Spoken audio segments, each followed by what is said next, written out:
माणूस कंटाळून माणूस जीवाची आत्महत्या करून घेतोय. गटारामध्ये राहावं लागतं, कधी कधी पावसाचं पाणी आमच्या घरातून जातं. हे तुमचे मतदान आले की हे तुमचे रस्ते बनून जातात. ते रस्ते बनून तरी काय उपयोग आहे? बिल्डिंग बांधणार बांधणारा घर बघणारा वरती गेला. आता आम्ही पण जाऊ वरती. आज मराठी माणूस त्रस्त झालेला आहे. मोठ्या परिवार आहेत. या 10 बायच्या 10 रूममध्ये राहू शकत नाहीत. आमचा तरी सध्या तरी वाली कोण दिसत नाहीये. तुम्ही मराठी आहात, इकडे काय प्रॉब्लेम्स आहे रहिवाशांची इकडची? सगळीच प्रॉब्लेम या गरिबांना झालेली आहे. कसं काय नाही, पाण्याचा प्रॉब्लेम, गटाराचे प्रॉब्लेम, हे खड्डे कुठे येतात त्याचे प्रॉब्लेम. बिल्डिंग होता बिल्डिंग नाही झाली आहे. आज किती वर्ष झाले बिल्डिंगचं काम, आज करतो उद्या करतो, आज करतो उद्या करतो, हेच चालू आहे. आज आम्ही हेच ऐकतोय. ह्या महिन्यात आमचा प्रोसिजर संपणार, पुढच्या महिन्यात प्रोसिजर संपणार. आम्हाला गरीबाला, आम्हाला रहिवाशांना असे आश्वासनच देत आहेत. हे का देतात, कशामुळे देतात हे आम्हाला अजूनही काही कळलेलं नाही. ह्याच्यामध्ये आम्हाला असं काय, आम्हाला गरीबमध्ये गटारामध्ये राहावं लागतं. कधी कधी पावसाचं पाणी आमच्या घरातून जातं. गटारात घरातून पण पाणी जातं.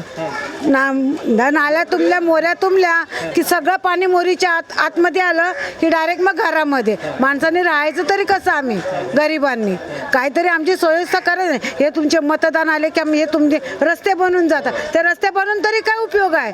हे खाली सगळे उकीर केली आहे. हे वरचेवर बनवून जातात आणि परत ते 6-7 महिन्याने लगेच खाली गेले. फायदा काय त्याचा आहे? हे रस्ते बनवतात. तुम्ही ह्याला पैसा करा, काहीतरी गोरगरिबांसाठी बिल्डिंगचा वगैरे कामाचा बंदोबस्त करा ना. आम्हाला मराठी आहात, यावेळी तर निवडणुकासाठी असं बोलतायत, मराठी माणसाचे जे प्रश्न आहेत, मूलभूत प्रश्न आहेत, ते सोडवण्यासाठी ते विषय बनले. तुम्हाला नाही वाटत यावेळी काहीतरी होणार, काहीतरी सुधार होणार अशा आम्हाला आशा देतात. पण काहीतरी आम्हाला हे समजलं पाहिजे ना बाबा, नक्की होणार आहे म्हणून. याच्या आम्हाला काहीतरी तुम्ही हे द्या ना, प्रूफ द्या. होणार आहे बोलून आज आम्ही किती वर्ष झाले, माझा नवरा मरून आता 20 वर्ष झाले, 30 वर्ष झाले माझा नवरा मरून आहे. तेव्हाच हे प्रोसिजर चालू आहे सोसायटीचं. बिल्डिंग बांधणारा घर बघणारा वरती गेला. आता आम्ही पण जाऊ वरती, तेव्हा बांधणार का माहिती नाहीत. हेच आहे प्रोसिजर आहे. मग काय समजायचं आम्ही?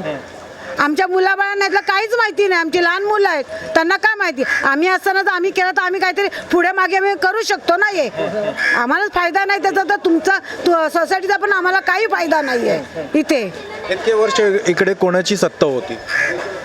सत्ता हे शिवसेनेची होती शिवसेनेचीच होती पहिली.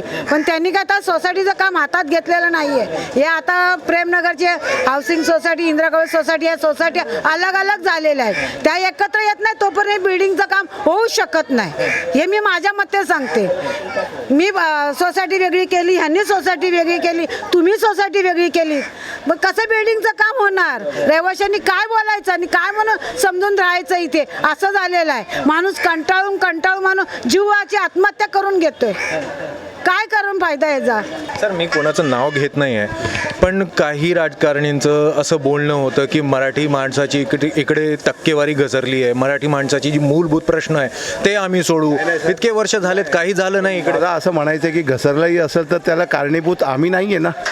आज मराठी माणूस त्रस्त झालेला आहे. मोठ्या परिवार आहेत. या 10 बायच्या 10 रूममध्ये राहू शकत नाहीत. ते कुठेतरी विकतायत आणि जाऊन बाहेर राहत आहेत. पहिलं कारणीभूत एक तुम्ही चांगला मोठा सुसज्जित रूम बनवून दिला, कोण सोडणार हो? वरळीमध्ये कुणाला राहायचं नाही आहे, प्रत्येकाला राहायचं आहे. पण कुठंतरी अडचणी होत आहेत म्हणून लोक विकत चाललेले आहेत आणि परप्रांतीयाकडे पैसे आहेत ते येऊन घेत आहेत. मग आपण ह्याला सरकार म्हणून त्यांनी विचार करावा. आता गिरगावसारखा मी तर ऐकतो की अर्धे डोंबिवलीला शिफ्ट झालेले आहेत. मग ह्याला कारण का जातो माणूस, याचं चिंतन सरकारने करावं. सभी का हालत हुई है. अभी काफ़ी सालों से प्रोजेक्ट रुका हुआ है. अब वो टेक्निकली बहुत सारा इशू है, बट एज अ मीडिया अभी हर कोई ने, जैसे पहले उन्होंने भी बोला, अब इन्होंने भी बोला, और मेरी भी गुजारिश मीडिया से ही है, क्योंकि अभी बोलते हैं कि लोकशाही का चौथा स्तंभ मीडिया होता है. तो अब नेता लोगों को तो करने से रहे, बट उसका जो बोलते हैं ना की पाठपुरावा जोपर्यंत एक सोशल म्हणून तुम्ही नाही करत, मग आमचा तरी सध्या तरी वाली कोण दिसत नाही आहे. तर म्हणून माझा परत एकदा सर्वांच्या वतीने तुम्हाला एक विनंती राहील की आता येता जो अधिवेशन काळ आहे ते झाल्यानंतर आमचे जे स्थानिक आहेत किंवा इतर कोणी या महाराष्ट्राचे प्रमुख म्हणून मुख्यमंत्री साहेब म्हणा, सर्वांनाच विनंती करा तुम्ही आमच्यातर्फे की आमचा जो हे दशा आहे तो थोडासा बदलून आम्हाला चांगलं जीवन द्यावं.